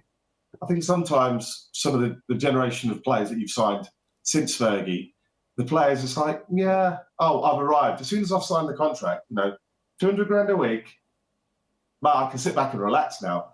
The whole point that they had the determination to achieve the 200 grand a week. And once they get the 200 grand a week, they take their foot off the pedal. And on a smaller scale, we're paying Harry Winks 90 grand a week, Yannick Vestergaard 80 grand a week, Connor Cody 80 grand a week. Players, they have to keep that determination, but determination alone isn't enough. You do need talent. And that the most important person at the club has always seemed to be the manager, but often is actually the person behind the scenes. The person behind the scenes who has an idea of which manager to appoint and why, and can I give that manager the kind of players that he needs? The problem with United, it's just been every 2 years there's a new project reset, right? It just changes every 2 years. You actually need to say, okay, Amorim, this guy is our guy. It might suck for a couple of years. It might be awful, but I like what he's doing, sort of playing a lot of young guys. No more prima donnas, no egos, nobody who's a fancy Dan. If you see anybody in a night out in Manchester, then you need to come down on like a ton of bricks because they're there to wear the shirt and not to have an enjoyable life, really. They're there to earn the money. And that's a big thing, whether player mentality is right or not, you've got to do your due diligence. That's absolutely true, 100%. Like, talent is massive, but the personality is huge as well, and that's why Sir Alex Ferguson was so successful. I mean, you see all of the ex-players that had won Premier Leagues with Manchester United speaking about how Fergie would hunt them down in like a nightclub, or he'd know everyone everywhere, and you can't do that nowadays. It is different. Like, he basically ruled Manchester, and you can't do that now. But could you do that? Well, could you do that? Could all the fans in Manchester with their camera phones, if they see anyone, just have a Twitter handle and they'll report, I've just seen the player in the club. And you know what? They should be in bed by 11 o'clock. But you shame them into going home and making sure they're at training on time.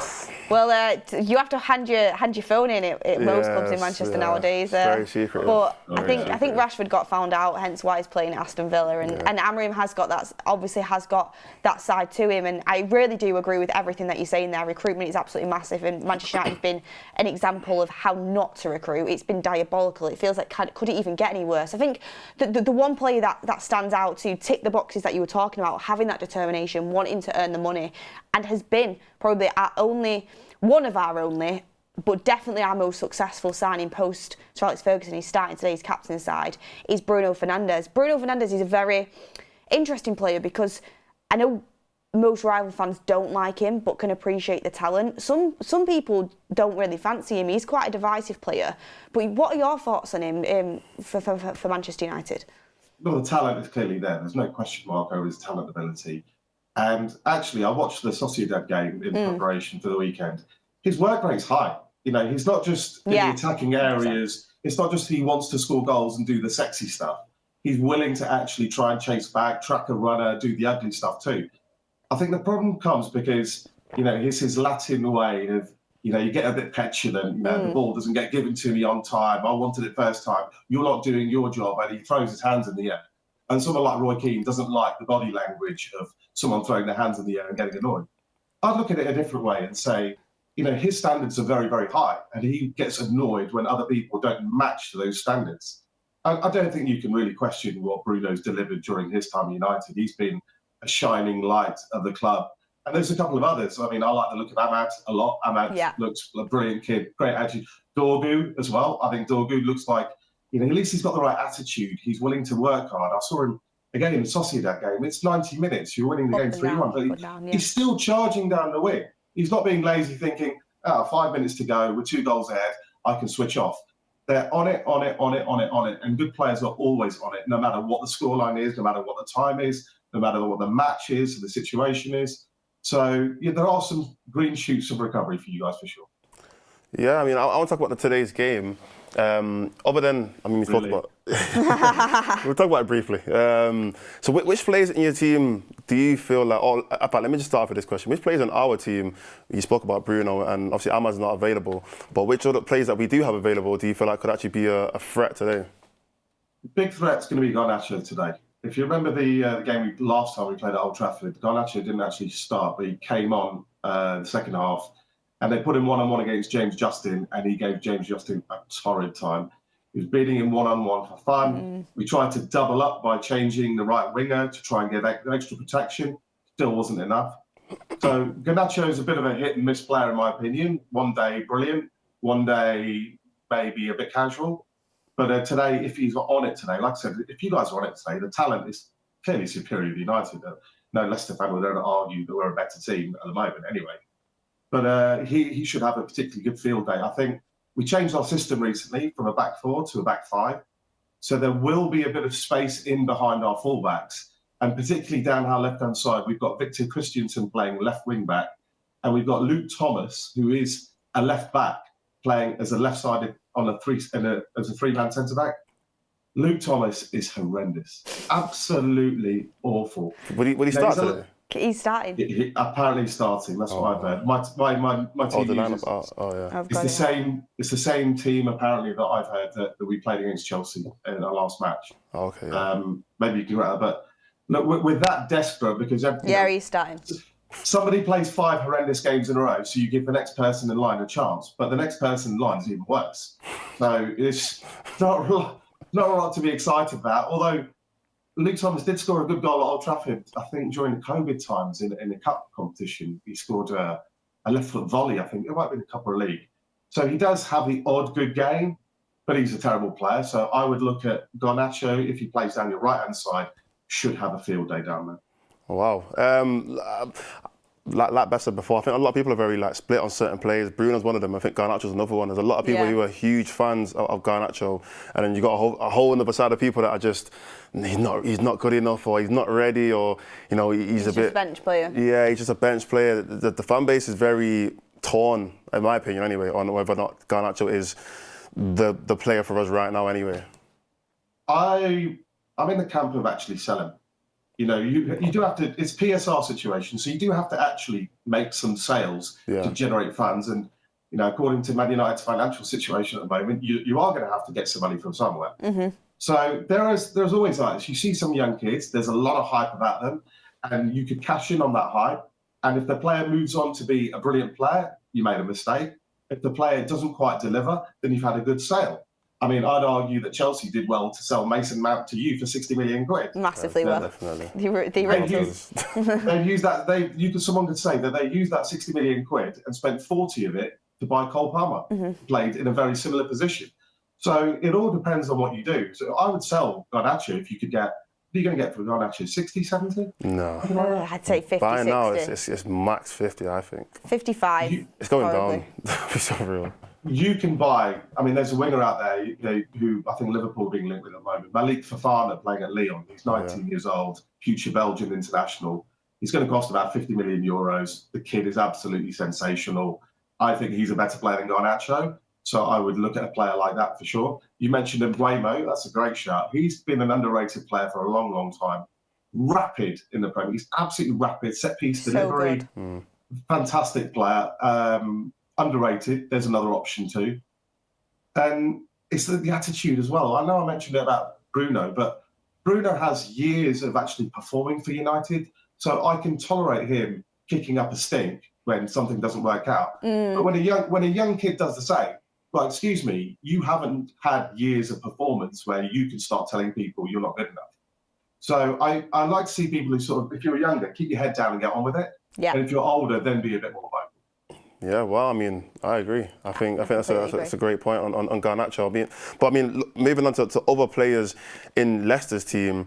Now, I made a point before that I feel like the quality of players you have compared to where you are in the league doesn't match up, in my opinion. I feel like you actually have some players that can play in the Premier League, players that have played in the Premier League, a player like Connor Cody, a player like even like Justin, Ndidi, obviously Vardy, El Khanisi. They're the players that have the ability, in my opinion, to be Premier League players. But the reality is a lot of them are going to be playing in the Championship next season. Do you feel like your players have really underperformed, not just a manager, but players have underperformed compared to how good they should be? And also, which players do you feel like may end up actually leaving Leicester next season to go into a better team? We've got 4 players who are I think our objective as Leicester is to try and be a stable Premier League team again. That's the first objective. We've got 4 players who are good enough to do that. We've got the keeper, who you guys should buy, by the way. He's absolutely sensational. Absolutely sensational. But he's truly is a world-class keeper. We've got Wilfred Ndidi, who's so underrated, has been for many, many years, because he doesn't do the sexy stuff of football. His passing is not the best. But his ball retrieval, his interceptions, his blocks, his dark arts, his all that stuff is absolutely brilliant. So I agree with that. He is the kind of player that allows other people to play. So you don't want everybody to have an ego and say, I want the ball, I want the ball, I want the ball. Someone needs to win the ball and give it to those players. So Ndidi's definitely going to go. He's been linked with Atletico Madrid. Bilal El Khanous will go to somebody too. He's a Champions League standard player. And the other lad, unfortunately, my personal favourite, he did his ACL earlier in the season, Abdul Fatawu. Now, you guys have never heard of him. You've probably never seen him.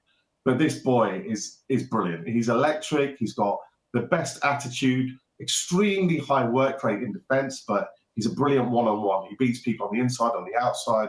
Lovely to watch. And when he got injured in, I think it was about October, he played against us. He played against us at Old Trafford, I swear. No, maybe in the very, very first game. I think he did, because I think I remember. I'm pretty sure I remember seeing him at Old Trafford and thinking, no, he's causing us problems. Yeah, he does. That's exactly what he does. He causes problems.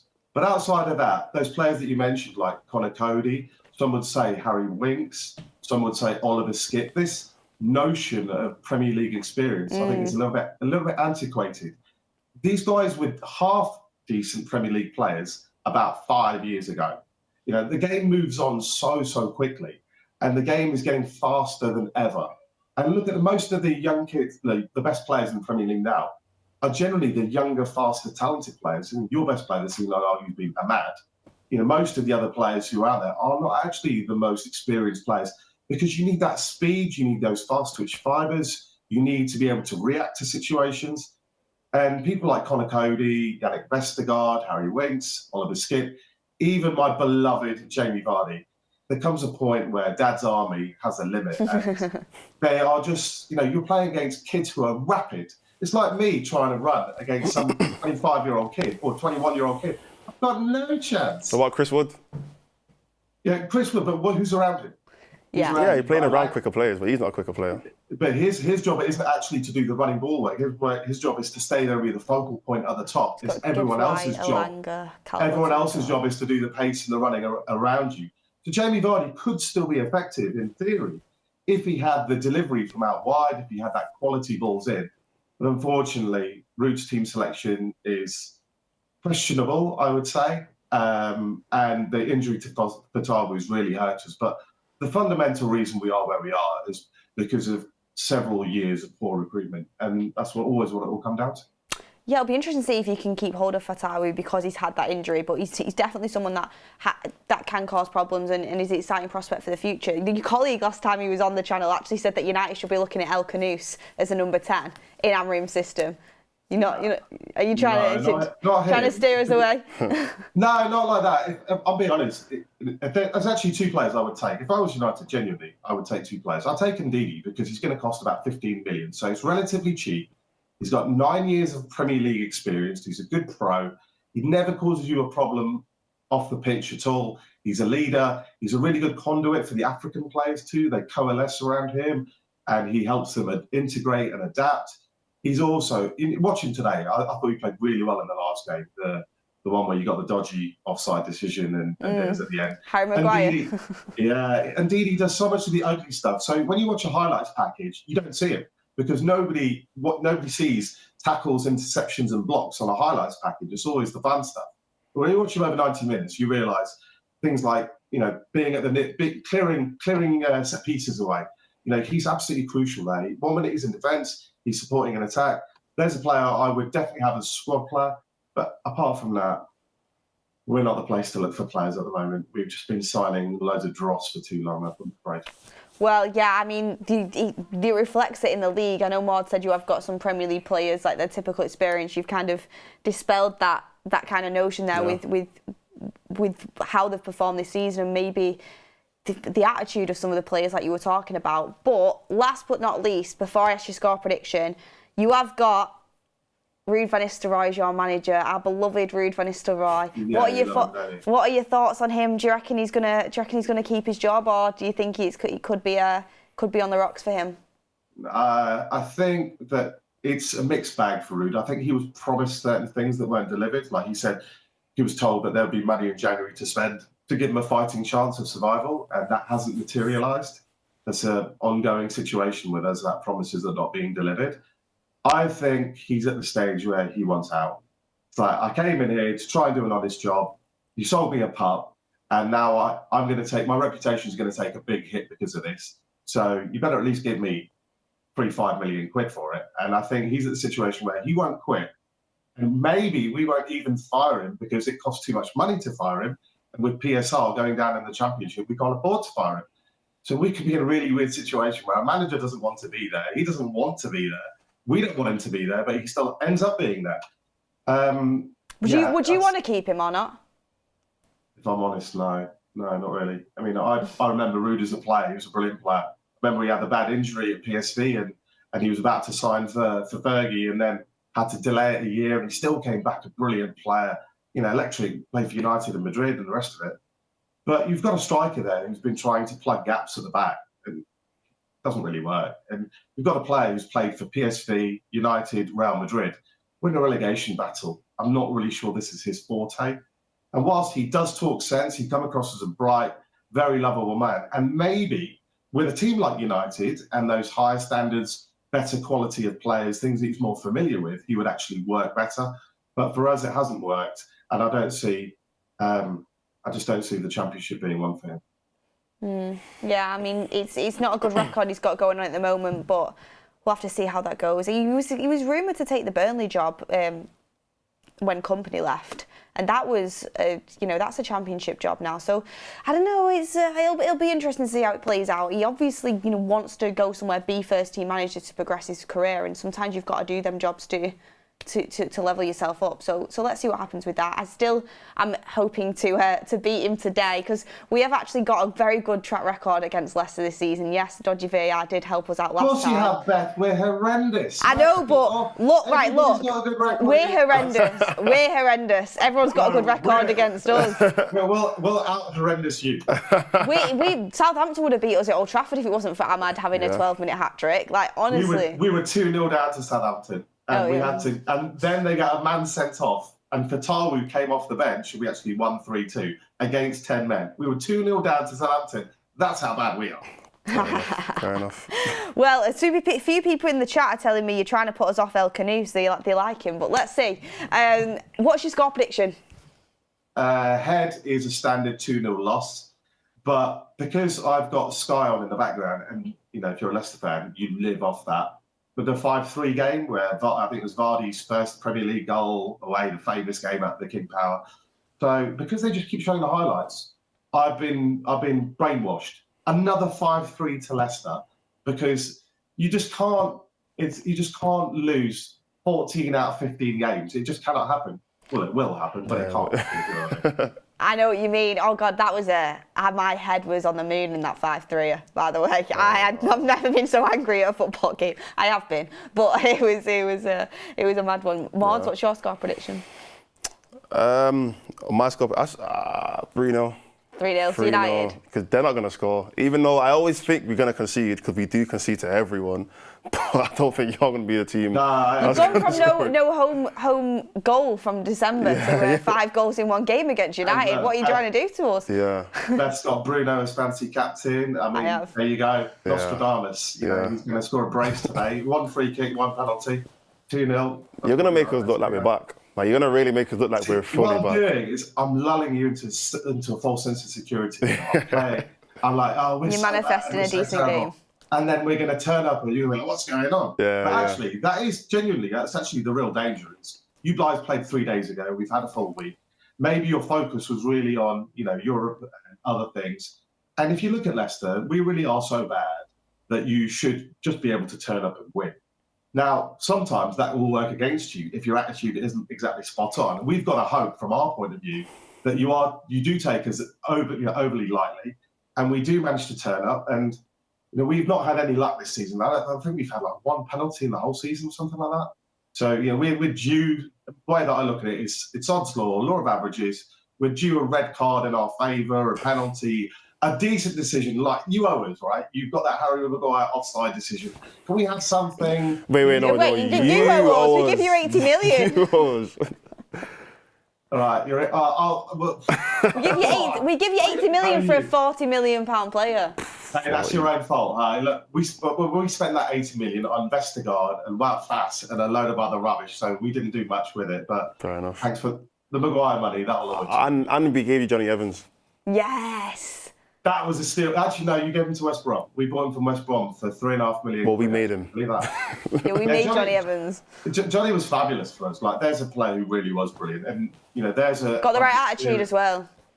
Banging attitude. We spoke about it before. Attitude counts, and you can't be a prima donna. You got to leave your ego at the door. And Johnny Evans definitely did that for us. He was brilliant for us. Absolutely brilliant. Yeah.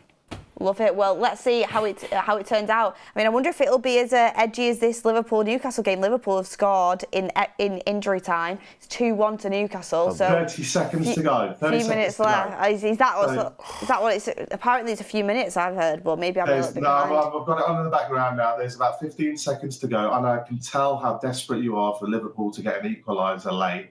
I know how much you really want that to happen, but don't worry, Newcastle have got this in the bag. You got this in the bag. They've got there's 5 seconds, and Newcastle on the attack. So amazing. You're going to have a double good day today. Liverpool lose. Slots downfall. It's already here. It started, man. If only Arsenal weren't absolutely bottle jobs, because they could have actually maybe got back into that title race. But anyway, look, I'll let you go. Prepare for the game. Keep getting in your own head. Oh, I've got the last question actually that I always ask our guests before they go, and it is, if you could take, I think I know what your answer's going to be, but if you could take one United player to put in Leicester's side, who would it be?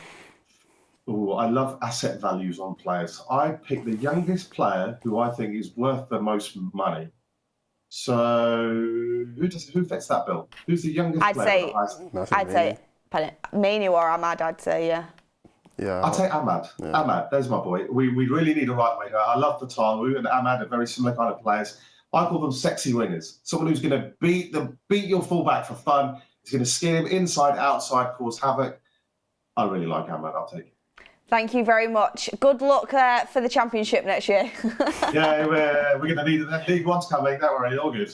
We'll see you back in the Premier League the year after. We'll see you in 5 years. That's the only thing I'm gutted about Leicester going down is not as many of these call-ins, because I love him. But thank you very much. See you in a cup. Shout out the channel before you go, because the viewers really like your insight. Glasses. We're a big team of us. It's not just myself and Neil, who was on last time. There's a good team of us. And we try to do a little bit more educated chat, not always, because we talk a lot of nonsense as well at times.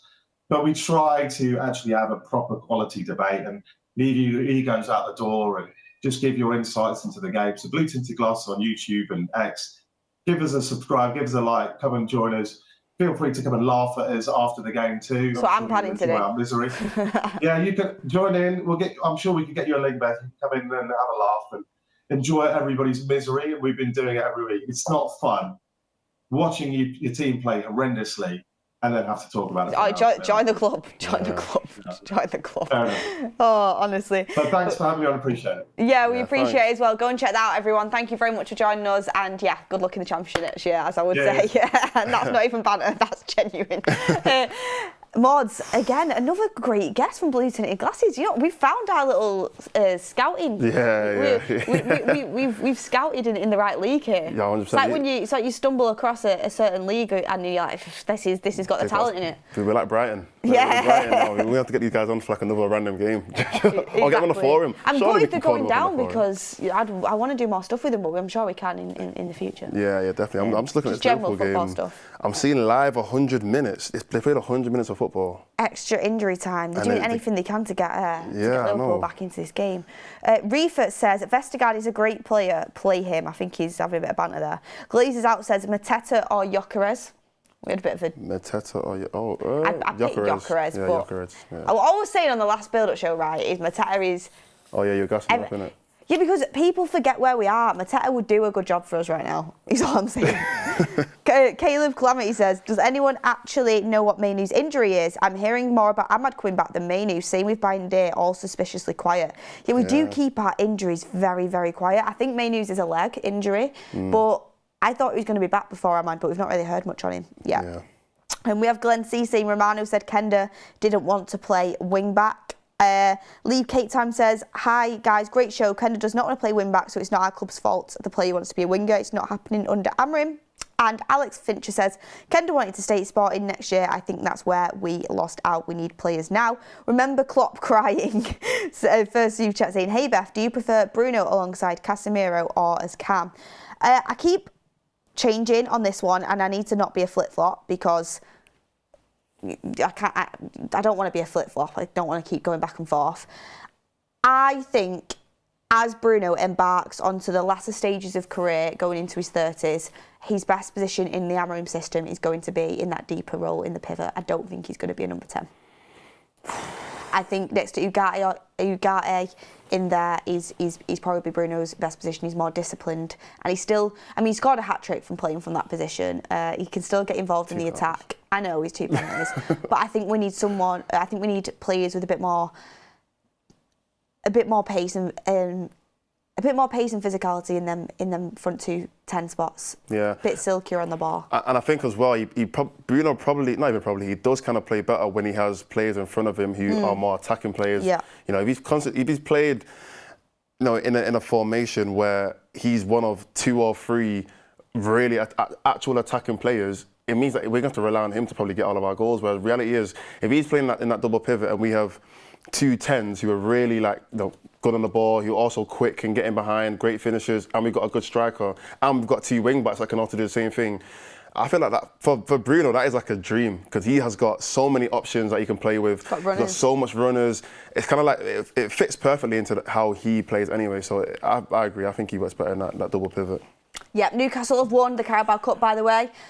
I mean, I don't even want to celebrate because it's still Newcastle. But. Yeah, don't get me wrong, I'm not like mad on Newcastle, but I'd rather them than Liverpool. But what I will say, and I'll say it loudly and I'll say it proudly, winning against Newcastle in a Carabao Cup final at Wembley, it's not for everyone. It's not for everyone. It's not for everyone. Do you know what I mean? Like, it was a nice little 2-0, no uncertainties about it. It was Rashford scored, didn't it? And Casemiro actually in that game. Confident win. It was a lovely, confident day out, and you know, sun was shining. There wasn't any really tense moments in the game. You know, we just did it with ease. Look, all I'm going to say to Liverpool fans is, look, when the games have really mattered, PSG when it really mattered, Carabao Cup, Newcastle when it really mattered, your certain players are not stepping up. Your certain players who are claimed to be the best players in the world are not stepping up. I think that's a conversation. Name and shame. Conversations are going to have to be had. Conversations are going to have to be had. Where are these players who are scoring loads of goals against the Ipswiches, scoring loads of goals against Southamptons and all these other teams? Yeah, they might score a few goals against other big teams that are underperforming, but when it's really mattered, Champions League, Cup final, where are your players, man? It's a conversation. It's a conversation. That's all I'm saying. People keep telling me that Sloboslai is like miles better than Bruno, and I just... My captain steps up in cup finals. Yeah, that's not even a conversation in my opinion. My midfielder steps up in cup finals, but I know Sloboslai isn't captain, but my midfielder, that's the way I'd go about it. Look, it's not for everyone. It's not for everyone. Still don't really love Newcastle winning it, but I'd rather them do it. It's a better story. Liverpool. It is a better story, and you know, Eddie Howe, credit to Eddie Howe because I actually do think he's doing a really good job. In Newcastle, to be fair to him. Yeah. But anyway, let's move on. Is Slot finally having his downfall?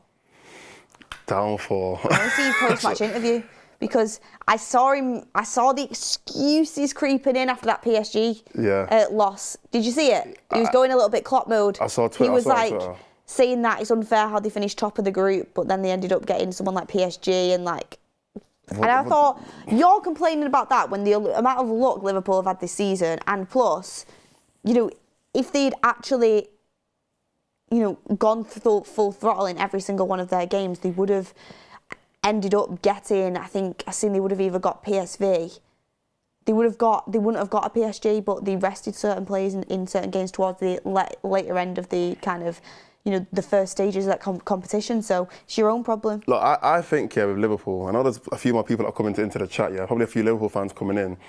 Enjoy the end of the season. Enjoy this Premier League so much. Honestly, cherish this Premier League with everything, because I'm telling you, after this season, when your main players are not signing big contracts and everyone's going on, everyone's moving on to other things, and Slot really has a realization as to what Premier League football is going to be and what this level of football is going to be like. When other teams are actually playing well, it's going to be a huge reality for a lot of Liverpool fans. Because this season, fair enough, you're going to win the Premier League, that's pretty much confirmed.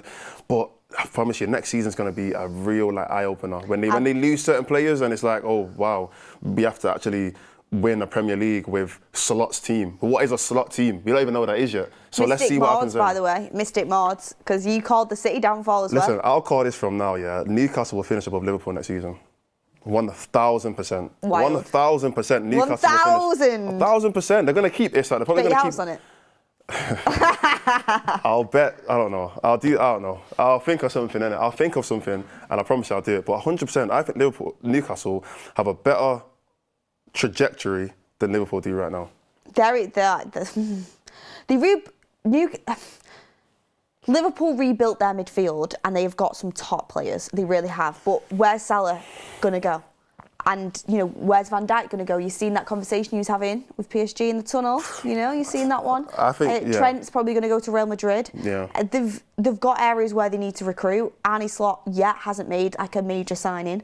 So it will be interesting to see how their transition is over the summer. I'm very, very, very, very glad they've been humbled with the PSG loss and with the Newcastle loss, because so many Liverpool fans just kind of thought they were winning the cup today. They just kind of walked into it thinking they were winning the cup, and Newcastle have gone out there and they've wrote the wrongs against when United beat them, and we'll just end it on this one. It's not for everyone. It's not for everyone.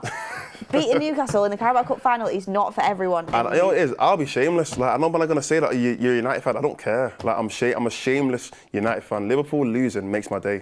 Even if United drew today, watch. Nothing's Liverpool better than lost. hate watch. Innit? I didn't even watch it, and I'm still. I could kind of see it in the back anyway, but I'm still happy that Liverpool lost. Regardless. That PSG Liverpool hate watch.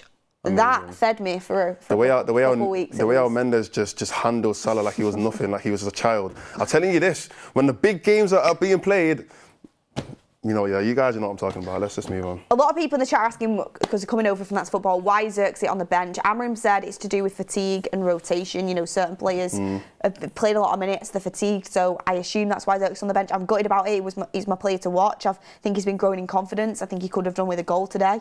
But Rasmus Højlund gets another crack at getting a goal. How many games is it now? Like 20, 22 games or something with no goal.